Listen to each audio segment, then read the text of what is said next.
ஓம் போற்றி ஓம் நவக்கிரகங்களை போற்றி. கன்னிராசி நேர்களுக்கு வணக்கம். கன்னிராசி வித்தியாகாரன் புதனின் மூலத்திரிவன ஆட்சி வீடு. கன்னிராசிக்கு இந்த வீடியோ பதிவில் ஒரு முக்கியமான தகவலை சொல்கிறேன். வாழ்நாள் முழுக்க இந்த தகவலை நீங்கள் வச்சுக்கலாம். கன்னிராசியில் பிறந்தவர்கள் நேர்களே, 18ஆம் படி கருப்பசாமி துணை, 18ஆம் படி கருப்பசாமிக்கும் கன்னிராசிக்கும் சம்பந்தம் உண்டு. கன்னிராசி புதன் பகவானுடைய ஆட்சி வீடு. புதன் பெருமாளுடைய அம்சம். பெருமாள் காக்கும் கடவுள். மூர்த்திகளை காக்கும் கடவுள் பெருமாள். படைக்கிறவர் பிரம்மா, அழிக்கிறவர் சிவன், காக்கிறவர் நாராயணன். உலகளந்த பெருமாள் லட்சுமி நாராயணன். புதனுக்கு வேண்டியவர். புதனாலே பெருமாள் தான் அர்த்தம். உங்கள் ராசிநாதன் பெருமாள் இந்த உலகத்தை காக்கிறாரு. அவருக்கு காவல் தெய்வம் 18ஆம் படி கருப்பசாமி. கருப்பன் வாரான் எங்கள் கருப்பசாமி, கார்மேகம் போகிற வாரான் கருப்பசாமி. கார்மேகம்னா என்னென்னா கருத்த மேகம். கருத்த மேகம் வந்தால் தான் அந்த பூமிக்கு மழை வரும். மழை பெஞ்சாதான் பூமி செலுக்கும். அதே மாதிரி இந்த பூமிக்கு செழிப்பை கொடுக்குறவர் 18ஆம் படி கருப்பசாமி. 18ஆம் படி கருப்பசாமியோட கதையை எடுத்தோம்னா, அவர் மலையாளத்திலேருந்து தமிழ்நாட்டுக்கு வந்தவர். மதுரை அழகர் கோயில் சுந்தரராஜ பெருமாளை கூட்டுட்டு போகலாம், அவர் அபகரிச்சுட்டு போகலான்னு வந்தவர். அவரோட அழகில் மங்கி இங்கேயே அவருக்கு சேவனாக மாறிட்டார் அப்படின்னு கதை சொல்லுது. நம்ம அந்த கதைக்குள்ளெல்லாம் போக வேண்டாம். நம்ம கன்னிராசிக்கும் 18ஆம் படி கருப்பசாமிக்குள்ளே தொடர்பை பார்ப்போம். கன்னிராசிக்கு இப்போ கண்டகச்சினி அப்படின்னு ஒரு அமைப்பு வருது. சனி பகவான் ராசிக்கு 7ஆம் இடத்துல வராரு. ராசியை பார்க்குறாரு, சமசப்தமாக பார்க்குறாரு. சனி சமசப்தமாக பார்வை கெடு பார்வை தான். அடுத்து அஷ்டம சனி. ஒரு 5 வருஷத்துக்கு நீங்கள் கவலையாக இருக்கிறீங்க. 5 வருஷத்துக்கு சனி பகவானுடைய ஆதிக்கத்தில் இருக்கிறீங்க. கவலைப்பட வேண்டாம், சரியா? அதை பற்றி தான் அந்த வீடியோ பதிவில் பார்க்க போகிறோம். 18ஆம் படி கருப்பசாமி எந்த அளவுக்கு நீங்கள் வணங்குறீங்களோ, நினைக்கிறீங்களோ, எழுதுறீங்களோ அந்த அளவுக்கு சனி பகவானோட ஆதிக்கம் குறையும். ஏன்னா சனி பகவானுக்கு வேண்டிய தேவதைகள் 18ஆம் படி கருப்பசாமி, ஐயப்பன், சாஸ்தா, ஐயனார். இந்த தெய்வங்களை கும்பிட்டோம்னா சனிபவனோட ஆதிக்கம் இருக்காது. ஏன்னா 18ஆம் படி கருப்பசாமியும் பெருமாளுடைய அம்சம்தான். பெருமாளுக்கு காவல் காக்கிறவர் தான். அதனால் சனி பகவான் சாட்சாத் ஈஸ்வர பட்டம் பெற்றாலுமே பெருமாளால் அவர் ஒரு அனுக்கிரகம் பெற்றவர். அதனால தான் பெருமாள் சனிக்கிழமை தனக்கு வேண்டிய கிழமையாக வச்சுருக்கிறாரு. கிழமைகளில் சனிக்கிழமையாக இருப்பேன் அப்படின்னு பெருமாள் சொல்லியிருக்கிறாரு. ஸோ சனிக்கிழமை பெருமாளுடைய அம்சம் பெற்ற நாள். அதனால் உங்களுக்கு இந்த கண்டகச்சனி பெருசாக அதுவும் பாதிக்காது. நான் முதலே சொல்லிடுறேன். நான் சனிக்கிழமை தோறும் 18ஆம் படி கருப்பசாமி கும்பிடுங்க. வாரம் முடியலைன்னா மாதம் ஒரு சனிக்கிழமை, கடைசி சனிக்கிழமை கருப்பசாமி கோவிலுக்கு போய் கருப்பசாமி கும்பிடுங்க.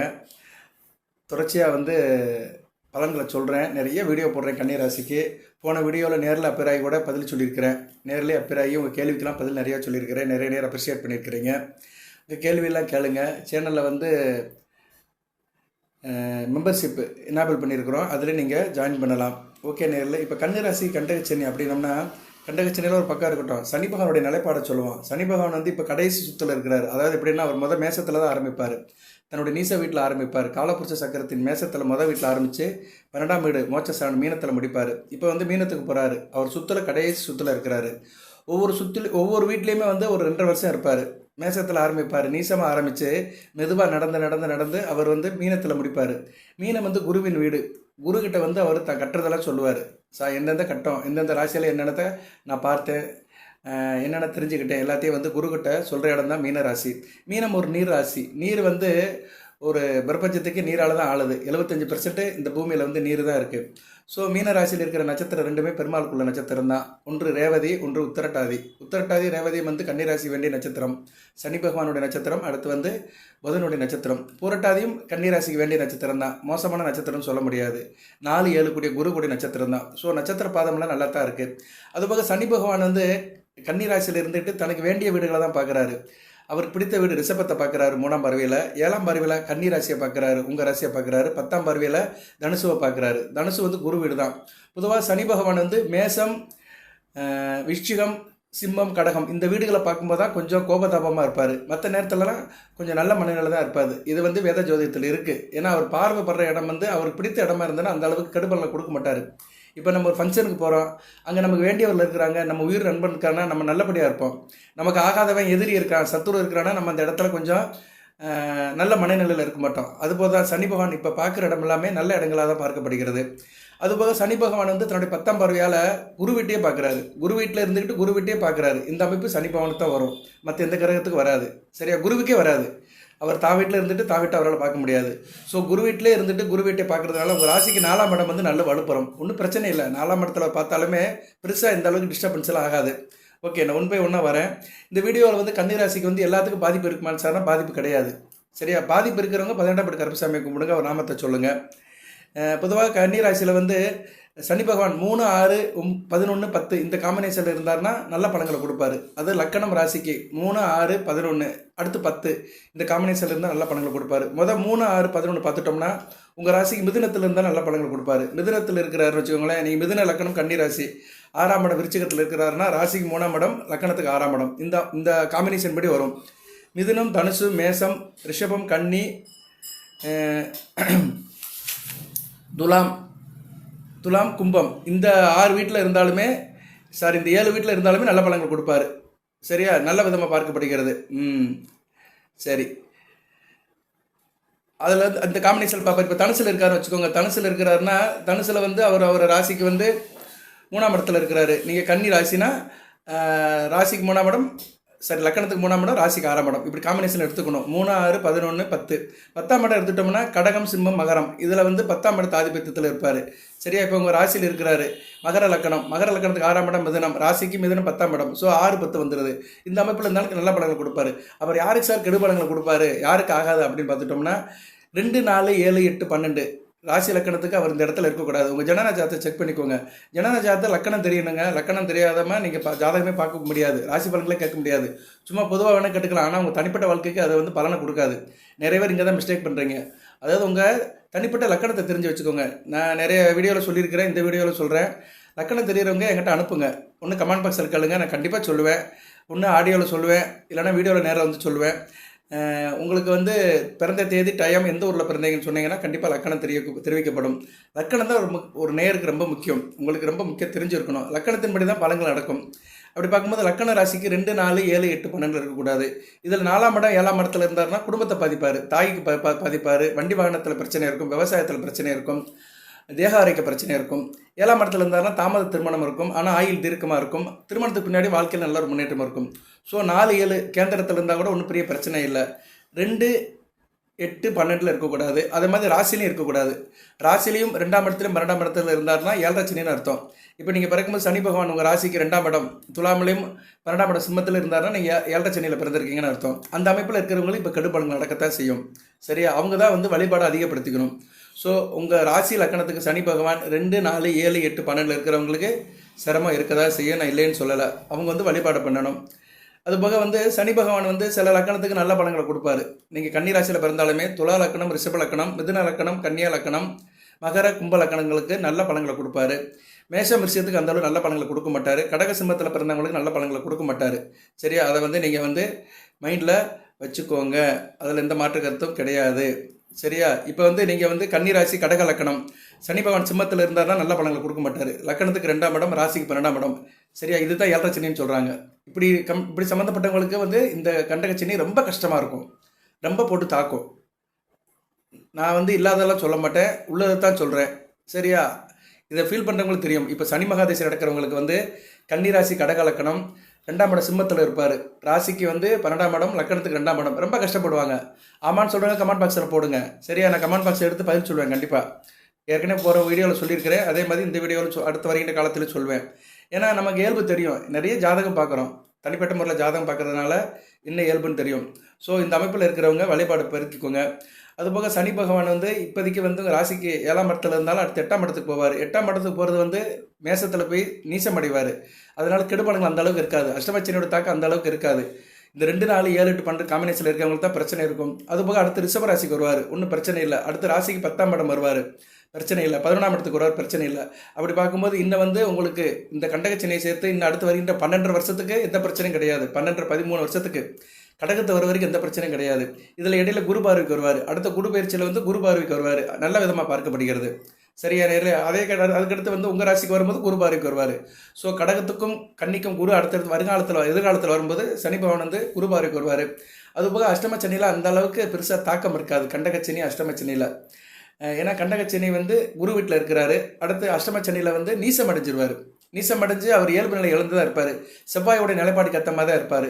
அடுத்து ரிஷபராசிக்கு வருவார். பாக்கிய சனி பொங்கு சனியாக இருக்கும்போது சுக்கிர வீட்டில் இருப்பார். சுக்கிர 28 நாளுக்கு ஒரு தடவை மாறுறவர், அதுக்கேற்ற மாதிரி பலன்கள் மாறுபடும். அடுத்து மிதுனத்துக்கு வருவார், உங்கள் ராசிநாதன் வீட்டுக்கு வருவார். அது நல்ல விசேஷம் தான். ராசி 10ஆம் இடத்துல இருக்குது, நல்ல அமைப்பு தான்.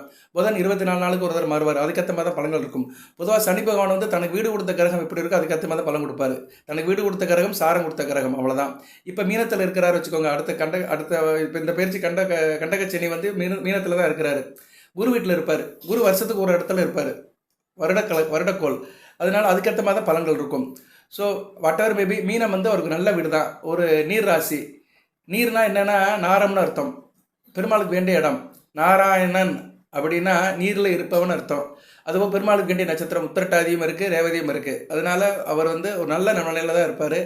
பெருமாளை கும்பிடுங்க. பெருமாளுடைய காவல் தெய்வம் 18ஆம் படி கருப்பசாமி எந்த அளவுக்கு கும்பிடுறீங்களோ அந்த அளவுக்கு வந்து கண்டகச்சனிலேருந்து வெளியே வந்துடலாம். 18ஆம் படி கருப்பசாமி 18 படி, ஐயப்பனுக்கு 18 படி இருக்குது. ஐயப்பன் நடை இன்றைக்கி திறக்கிறாங்க 14/3/2025. இன்றைக்கி கிரகணம் நடக்குது. நான் ஏற்கனவே வீடியோ போட்டிருக்கேன் கிரகணத்துக்கு. கிரகணம் 9லிருந்து மதியம் 3 மணி வரைக்கும் இருக்கும். இந்த வீடியோ வரும்போது கிரகணம்லாம் முடிஞ்சு போயிடும். நைட்டில் வேணால் விநாயகரை கும்பிட்டுட்டு படுங்க, இல்லைன்னா அம்மன் கோயிலுக்கு போயிட்டு வாங்க. அது உங்களோட சாய்ஸ் தான். கிரகணத்தை பற்றி ஏற்கனவே சொல்லிட்டேன். இந்த 18 படியிலையும் 18 படியின்படி தத்துவத்தின்படி நீங்கள் வாழ்ந்துட்டீங்கன்னா இந்த கண்டகச்சனி அஷ்டமச்சனி ஒன்றுமே இருக்காது, சிறப்பாக இருப்பீங்க. அடுத்து வருகின்ற ஒரு 13 வருஷத்துக்கு வந்து மிகச்சிறப்பாக இருப்பீங்க. நான் சொல்கிறத மட்டும் கேளுங்க, சரியா நேர்களே? அதாவது 18 படியில் ஒவ்வொரு படிக்கு என்ன சொல்லியிருக்கேன்னா, காமத்தை விட்டுறணும். காமம் இருக்கணும், அளவோடு இருக்கணும். காதல் காமம் இருக்கணும். காமம் அது பற்று உண்டாயிடுச்சுன்னா பாசம் கோபம் மோகம் ஏற்பட்டு புத்தி நாசம் அடைஞ்சிரும், அழிவு வந்துடும். அதனால காமத்தை விட்டுருங்க. குரோதம் இருக்கக்கூடாது. கோபம் குடியை கெடுக்கும், சரியா? கோபத்தை விட்டுறணும். கோபம் இருந்துச்சுன்னா சுற்றுப்புறம் அழிந்து விடும். அதனால கோபத்தை தவிர்த்துருங்க. அர்த்தமுள்ள கோபம் இருக்கணும், அர்த்தமற்ற கோபம் இருக்கக்கூடாது. அதுபோக லோபம் இருக்கக்கூடாது, பேராசை இருக்கக்கூடாது, அடுத்த பொருளுக்கு ஆசைப்படக்கூடாது. அடுத்து மதம் இருக்கக்கூடாது. மனதில் வந்து மதம் ஒரு இருமாப்பு இருக்கக்கூடாது. யானைக்கு மனம் பிடிச்சா ஊரே அழிச்சிருப்பாங்க. அது மாதிரி மனிதனுக்கு மனம் பிடிச்சா குடும்பம் அழிஞ்சு பெறும். மதமும் இருக்கக்கூடாது, வெறித்தனமும் இருக்கக்கூடாது. இதெல்லாம் தவிர்த்துடணும். இந்த குணங்கள்லாம் இருக்குது சார் எனக்கு, இதில் ஏதோ ஒன்று இருக்குன்னா அந்த குணத்தை குறைச்சிருங்க. அந்த குணத்தை குறைச்சிட்டிங்கனாலே இந்த கண்டகச்சனி அடுத்த வருகின்ற அஷ்டமச்சனியில் எந்த பிரச்சனையும் இருக்காது, நல்லா இருக்கும். அடுத்த வருகின்ற 13 வருஷம் ஆனந்த வாழ்க்கை வாழலாம், இன்பமான வாழ்க்கை வாழலாம். எந்த தொல்லையும் இல்லாமல் இன்பம் போல இருக்கலாம். இந்த 18 கடைப்பிடிங்க. அடுத்து டம்பம் இருக்கக்கூடாது. டம்பம்னா வீண் பெருமை. அதாவது எப்படின்னா அசுர குணம் நமக்குள்ள இருக்கக்கூடாது. மனித நேயத்தோடு இருக்கணும். அடுத்து அகந்தை இருக்கக்கூடாது. ஆணவம் என்ற வார்த்தை அனைத்தையும் அழைத்துவிடும். அதனால் ஆணவம் இல்லாமல் இருக்கணும், அது ரொம்ப முக்கியம். அடுத்து சாத்வீகம், வெறுப்பு இல்லாமல் இருக்கணும், சரியா? எல்லாருக்கிட்டையும் இயல்பாக இருக்கணும். நல்லவரை நாடணும், நல்லவரை வெறுக்கக்கூடாது. அடுத்து ராட்சச குணம் இருக்கக்கூடாது, அகங்காரம் இருக்கக்கூடாது, ஒரு என்ன சொல்லுது கர்மம் இருக்கக்கூடாது, சரியா? கர்மம் செய்தல் இருக்கக்கூடாது. கர்மம்னால கெட்ட காரியம், கர்மம்னாலே காரியம் தான், அதில் கெட்ட காரியம் செய்யக்கூடாது. அடுத்து ராட்சசம், அகங்காரத்தனத்தோடு இந்த காரியத்தை செய்யக்கூடாது. ஒரு மனிதன் வந்து மனித கணத்தோடு தான் இருக்கணும், ராட்சச கணத்தோட தாமச கணத்தோடு இருக்கக்கூடாது. ஸோ வந்து நீங்கள் வந்து ராட்சச குணம் உங்கள்கிட்ட இருக்கக்கூடாது. அடுத்து தாமசமும் இருக்கக்கூடாது. அற்ப புத்தி இருக்கக்கூடாது. சில்லியாக பிகேவ் பண்ணக்கூடாது. நிறைய பேர் பாருங்கள் சில்லியாக பிகேவ் பண்ணுவாங்க. சின்ன விஷயத்துக்கெல்லாம் பொய் சொல்லுவாங்க, சின்ன விஷயத்துக்கெல்லாம் தப்பு பண்ணுவாங்க. அந்த காரியத்தெல்லாம் விட்டுறணும். அற்பத்தனம் இருக்கக்கூடாது. இதெல்லாம் தவிர்த்துட்டிங்கன்னா நீங்கள் எப்போவுமே நல்லா இருக்கலாம். ராஜா மாதிரி காலரை தூக்கி விட்டுட்டு போய்கிட்டே இருக்கலாம். கன்னிராஜி வந்து ராஜ நடை வீர நடை வெற்றி நடை போட்டுக்கிட்டே இருக்கலாம். இது போக இறை வழிபாடு, அதாவது இங்கே 2 தாங்க. நம்ம வந்து சில செயல்பாடுகளை குறைச்சிக்கிட்டு இறை வழிபாடு நினச்சிக்கிட்டோம்னா எதுவுமே நமக்கு செய்யாது, சரியா? அதுதான் அந்த காலத்தில் எல்லாம் சொல்லியிருக்கிறாங்க. தெரிஞ்சவங்க நல்வழியாக இருக்கிறாங்க, தெரியாதவங்க தான் சங்கடப்படுறாங்க. ஆனால் அதை தெரிஞ்சுக்கிறதுக்கும் ஜாதகத்தில் இடம் இருக்கணும்.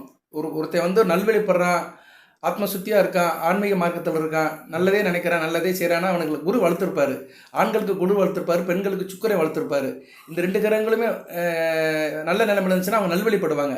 சரி, இதுக்கு வேணால் இன்னொரு வீடியோ போடுறேன் நான். ஏன்னா ஒன்றை சொன்னோம்னா ஒன்று மறந்து போயிடும், ஸ்கிப் ஆகி போயிடக்கூடாது. அடுத்து ஞானம் இருக்கணும். ஞானம் தான் ரொம்ப முக்கியம். அறிவுக்கு அப்பாற்பட்டு யோசிக்கிறது. ஞானம் வந்து ஆண்டவன் செயல் என்னென்னு அறியும் அமைப்பு.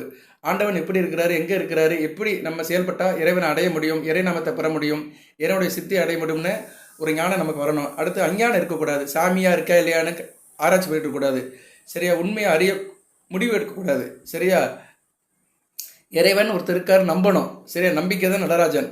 அடுத்து கண்ணுன்னா என்னென்னா ஆண்டவனை தரிசித்து ஆனந்தம் அடைகிறது. நமக்கு படைத்த 2 கண்ணால் அவனை தரிசிக்கிறது. அடுத்து காது, ஆண்டவனுடைய குணங்களை கேட்கறது, அவனுடைய நாமத்தை சொல்கிறது. மற்றவங்க சொன்னாங்கன்னா அவங்க அது பேச்சை கேட்கறது.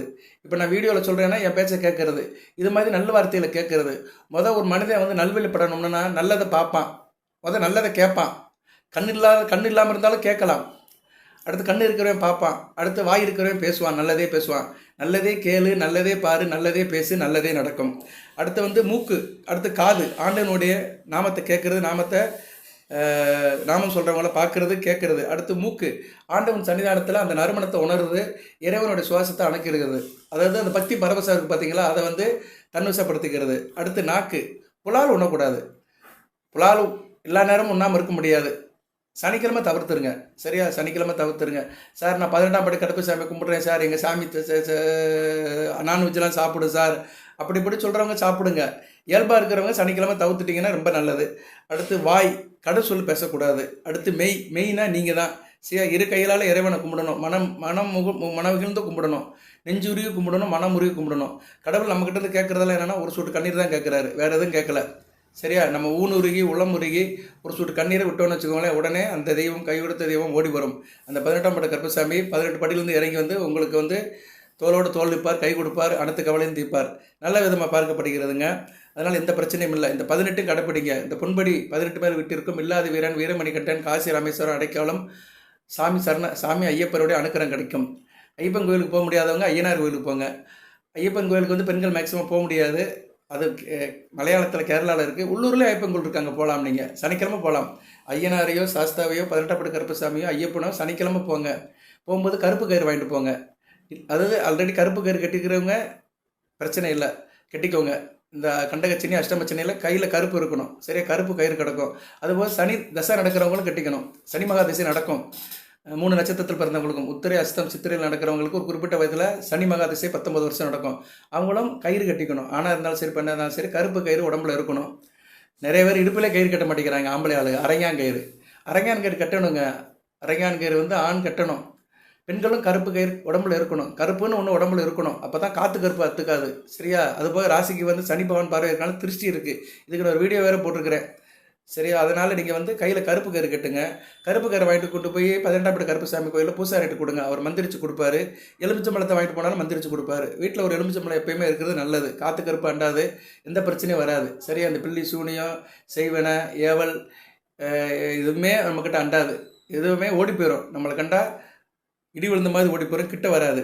சரி நேயர்களே, இப்போ வந்து கன்னிராசிக்கு வந்து ஒரு வழிபாடை சொல்லியிருக்கிறேன். அதுபோக வந்து ஜனன ஜாதகத்தில் அடுத்து சனிப்பானுடைய நகர்வை சொல்லியிருக்கிறேன். ரொம்ப கவலைப்படாதீங்க. சரியா? ஒரு குறிப்பிட்ட பேருக்கு தான் பிரச்சனையாக இருக்கும். நான் சொன்ன மாதிரி ராசி லக்கணத்துக்கு 2, 4, 7, 8, 12 இருக்கிறவங்களுக்கு தான் பிரச்சனை இருக்கும். மற்றபடி மற்றவங்களுக்கெல்லாம் பெருசாக பாதிக்காது. இயல்பாக இருங்க. நல்ல ஹார்ட் ஒர்க் பண்ணுங்கள். நல்லதே நினைங்க, நல்லதே செய்யுங்க. சோம்பேறித்தனத்தை அறவே விட்டுருங்க. உடலாலும் நினைவாலும் செயலாலும் நியாயமாக இருங்க, நேர்மையாக இருங்க, தர்மத்தை கடைப்பிடிங்க. சனி இந்த கண்டகச்சனி எதுவுமே செய்யாது. அடுத்து வந்து தசாபுத்திக்கும் சொல்கிறேன் நான். தசாபுத்தி நடக்கும் உங்களுக்கு. தசாபுத்தி எப்படி சார் நடக்கும்? சூரிய திசையிலேருந்தே சொல்கிறேன், கொஞ்சம் வயசுலேருந்தே சொல்கிறேன். சூரிய திசை நடக்கிறவங்களுக்கு வந்து ராகு புத்தி, சனி புத்தி, கேது புத்தி நல்லா இருக்காது.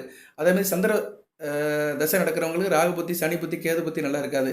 செவ்வாய் தசை நடக்கிறவங்களுக்கு சனி புத்தி, ராகு புத்தி, கேது புத்தி, புதன் புத்தி நல்லா இருக்காது. இவங்கெல்லாம் கண்டிப்பாக 18ஆம் படி கருப்பசாமி கும்பிடணும். அடுத்து ராகு திசை நடக்கிறவங்களுக்கு ராகு புத்தி, சனி புத்தி, கேது புத்தி, செவ்வாய் புத்தி நல்லா இருக்காது. அடுத்து வந்து குரு தசை நடக்கிறவங்களுக்கு சனி புத்தி, ராகு புத்தி, கேது புத்தி, சுக்கிர புத்தி நல்லா இருக்காது. சனி தசை நடக்கிறவங்களுக்கு சனி புத்தி, ராகு புத்தி, கேது புத்தி, சூரிய புத்தி, சந்திர புத்தி நல்லா இருக்காது. புதன் மகா தசை நடக்கிறவங்களுக்கு சந்திர புத்தி, சனி புத்தி, ராகு புத்தி, கேது புத்தி, செவ்வாய் புத்தி நல்லா இருக்காது. கேது மகா தசை நடக்கிறவங்களுக்கு ராகு புத்தி, சனி புத்தி, சூரிய புத்தி, சந்திர புத்தி, செவ்வாய் புத்தி நல்லா இருக்காது. சுக்கிர தசை வயசானவங்களும் நடக்கும், இருந்தாலும் அதையும் சொல்லிடுறேன். சனி மகா தசை சனி புத்தி, ராகு புத்தி, கேது புத்தி, குரு புத்தி நல்லா இருக்காது. ஸோ ஒவ்வொரு தசையிலுமே ஒவ்வொரு புத்தி நல்லா இருக்காது. அந்த புத்தி நடக்கிறவங்க இந்த கண்டகச்சனி, அஷ்டமச்சனி காலகட்டத்தில் 18ஆம் படி கருப்பசாமி கண்டிப்பாக கும்பிடணும். அதுபோக உங்கள் ஜனன ஜாதகத்தை செக் பண்ணிக்கோங்க. குலதெய்வ வழிபாடு பண்ணுங்கள். தசாபுத்திக்கு ஏற்ற மாதிரி தெய்வ வழிபாடு பண்ணுங்கள். ஏன்னா ஒவ்வொரு தசாபுத்தியும் 2 வருஷம் 3 வருஷம் இருக்கும். அந்தந்த காலகட்டத்தில் அது எதுக்கு வழிபாடு பண்ணிட்டீங்கன்னா மிகச்சிறப்பாக இருக்கும். இப்போ உதாரணத்துக்கு சொல்கிறேன், ராகு திசை நடக்குது. ராகு புத்தி நடக்குதுன்னா காளியம்மனை தான் கும்பிடணும், இல்லைனா துர்க்கையம்மனை கும்பிடணும். இந்த இன்னைக்கு பௌர்ணமி, நான் இந்த வீடியோ முடிச்சுட்டு காளிக்கு போகிறேன், மடப்புறம் காளியம்மனை கும்பிட போகிறேன். ஏன்னா எனக்கு வந்து சனி மகா திசை நடக்குது. நான் அதுக்குன்னு இல்லை, நான் பொதுவாக பௌர்ணமி தோறும் காளியை கும்பிடுவேன். இன்றைக்கி வேறு சந்திரகரகனை வேறு, கேது கரகத்தை சந்திரகரகம் கன்னிராசியில் தான் நடக்குது. ஸோ நீங்கள் வந்து அந்த அம்மனை கும்பிடலாம். காளியம்மனை கும்பிடுறது மிகச்சிறப்பு தான். பௌர்ணமி தோறும் காளியம்மனுக்கு எந்த அளவுக்கு கும்பிடுங்களோ அந்த அளவுக்கு ராகு கேது பிடியிலேருந்து வெளியே வந்துடலாம். பொதுவாக காளி இந்த பிரபஞ்சத்துக்கே வந்து காளி தேவி, அந்த மாதா, அந்த காளியம்மனை கும்பிட்றது வந்து துஷ்ட சக்திகள் நம்மளை எதுவுமே அண்டாது. சரியா? அந்த காலத்தில் போருக்கு போகும்போது மன்னர்கள்லாம் துர்க்கையும் காளி தான் கும்பிட்டு போயிருக்காங்க. ஓகே நேரில், அதெல்லாம் ஒரு பக்கம் இருக்கட்டும். என்னுடைய கதை ஒரு பக்கம் இருந்தாலுமே உங்களுக்கு என்ன சொல்ல வந்தேன்னா, இந்த சனி மகா திசை நடக்கிறவங்க கண்டிப்பாக வந்து இந்த வழிபாடு பண்ணணும். சரியா? வழிபாடு பண்ணிங்கன்னா மிகச்சிறப்பு தான். சனி மகாதிசை நடக்கும், ஒரு குறிப்பிட்ட வயதிற்கு நடக்கும். அவங்களாம் ரொம்ப கொஞ்சம் எச்சரிக்கையாக இருக்க வேண்டும். வழிபாடு நல்லபடியாக வளப்படுத்திக்கோங்க. அடுத்து ராகு வந்து 6ஆம் இடத்துக்கு தான் வராரு, ஒன்றும் பிரச்சனை இல்லை. ராகு மகாதிசைக்கு நான் வீடியோ போடுறேன். ராகு 6ஆம் இடத்துல வராரு, கேது 12ஆம் இடத்துல போகிறார். ராகு எது பயிற்சி வந்து கன்னிராசிக்கு நல்லா தான் இருக்கும், பெருசாக ஒன்றும் பிரச்சனை இருக்காது. அதனால் அடுத்த வருகின்ற காலத்தில் அதுக்கு தனியாக ஒரு வீடியோ போடுறேன். 6, 12 தான் கடன் நோய் எதிரி. அடுத்து வந்து விரையாசானத்தில் 2 கிரகங்கள் வருது, அவங்க அமைப்பு வேறு. அதனால் ராகு எதிரிக்கு தனியாக வீடியோ போடுறேன். குரு பயிற்சி 10ஆம் இடத்துக்கு தான் வராரு. தொழில் பண்ணுறவங்க கொஞ்சம் கவனமாக இருங்க. குரு பயிற்சிக்கு நான் வீடியோ போடலை, அடுத்த வீடியோ குரு பயிற்சிக்கு போடுறேன். மற்ற கிரகங்கள் என்ன இருந்தாலுமே சனி பகவான் தான் ராசியாக பார்க்குறாரு. சனியோடைய நேரடி ஃபோக்கஸில் தான் கன்னி ராசி இருக்குது. அதுக்காக தான் இந்த வீடியோவை வந்து கொஞ்சம் ரெஃபரன்ஸ் பண்ணி போடுறேன். பழைய வீடியோவும் இருக்குது, சனி பயிற்சி பலனுக்கு வீடியோ போட்டிருக்கிறேன். அதில் தெளிவாக சொல்லியிருக்கிறேன். நான் அந்த வீடியோவோட லிங்க்கும் இதில் கொடுக்குறேன், அந்த வீடியோவும் பாருங்கள். இல்லைனா அந்த வீடியோ தனியாக பாருங்கள், ஒன்றும் பிரச்சனை இல்லை. வாட் எவர் மேபி நான் அமைப்பு ரீதியாக சொல்லிட்டேன். அடுத்த வருகின்ற காலகட்டத்துக்கு சனிப்பானுடைய நிலைப்பாடும் சொல்லியிருக்கிறேன், தசாபுத்தி அமைப்பும் சொல்லியிருக்கிறேன். இந்த வீடியோ உங்களுக்கு பிரயோஜனமாக இருக்கும். ரொம்ப போட்டு உலட்டிக்காதீங்க, கவலைப்படாதீங்க. வயதானவர்கள் கொஞ்சம் கவனமாக இருங்க. கால் வலி இருக்கிறவங்க கவனமாக இருங்க. மூட்டு வலி, கால் வலி, பாத வலி இது இருக்கிறவங்க கவனமாக இருங்க. பித்த வெடிப்பு வந்தால் உடனுக்குடன் பாருங்கள். ஏன்னா சனி பகவான் வந்து பாதத்தை தான், காலில் தான் பிரச்சனை கொடுப்பாரு, சரியா? ஏன்னா அவர் வந்து முடவன், மெதுவாக நடக்கிறவர் முடவன். ஏற்கனவே அவர் வந்து ஒரு கால் அற்றவர் தான். அதனால் கால் வலி தாக்கம் தான் அதிகமாக இருக்கும். காலை நல்லபடியாக பார்த்துக்கோங்க. இல்லாதவருக்கு உதவி பண்ணுங்கள். சனிக்கிழமை தோறும் பறவைகளுக்கு தண்ணி வைங்க, காக்காவுக்கு சாப்பாடு வைங்க. எறும்பு புத்துகளுக்கு வந்து பச்சரிசி மாவு, தூள் சக்கரை கலந்த பிண்டத்தை போடுங்க, அந்த பொருளை போடுங்க. அரச மரம், ஆலமரம், புங்க மரம், வேப்ப மரம், இந்த மரத்துக்கடியெல்லாம் போட்டிங்கன்னா ரொம்ப சிறப்பு தான். உடல் ஊனமுற்றவங்களுக்கு உதவி பண்ணுங்க. மற்றவங்களுக்கு வந்து எதனாச்சும் உதவி பண்ணுறதுன்னா அவங்களுக்கு வந்து என்ன பண்ணலாம்னா, நீங்கள் என்ன வாங்கி கொடுக்கலான்னு யாரும் வாங்க மாட்டாங்க. அதனால் என்ன பண்ணுங்கன்னா, சாப்பாட்டில் நல்லெண்ணெய் சேர்த்துக்கோங்க.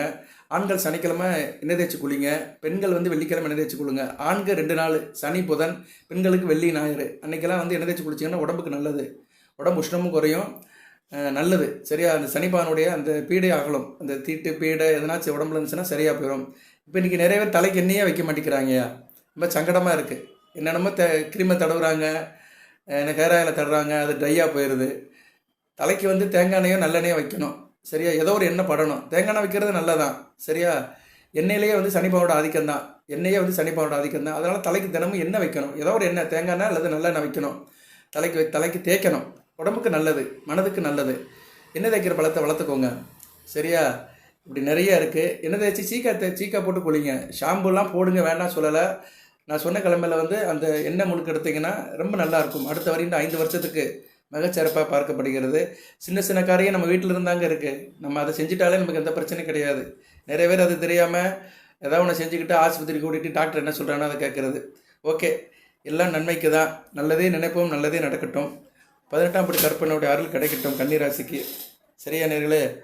அதாவது நோய்க்கும் பாரு பேய்க்கும் பாருன்னு இருக்காங்க. நம்ம வந்து பெயினா என்ன, நோயினா வந்து நோய் வந்து டாக்டருக்கு போகிறோம். நோய் வராமல் இருக்கணும்னா பேயை பார்க்கணும். பேயினா என்ன, ஒரு சக்தி, நமக்கு தெரியாதது. அதனால் 2க்கும் பார்க்க தான் ஆகணும். 2 வந்தாலுமே இறைவனை நம்ம வந்து வழிபட்டு தான் ஆகணும், சரியா? இறைநாமத்தை சொல்லி தான் ஆகணும், இறைவனை வழிபட்டு தான் ஆகணும். ஸோ அந்த இறைவனை வழங்குங்க. 18ஆம் படி கருப்பசாமி நாமத்தை சொல்லுங்கள். இந்த வீடியோவில் டெக்ஸ்ட் பண்ணுங்கள். உங்கள் குலதெய்வத்து கோயில் கூட போகலாம், சரியா? குலதெய்வம் கோயில் தெரியாதவங்க குலதெய்வத்துக்கு தெரிஞ்சுக்கோங்க, போயிட்டு வாங்க.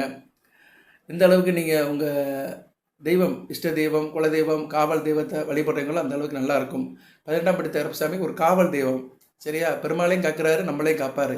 அவர் நாமத்தை சொல்லுங்கள், டெக்ஸ்ட் பண்ணுங்கள், இந்த கமெண்ட் பாக்ஸில் டெக்ஸ்ட் பண்ணுங்கள், நல்லதே நடக்கும்.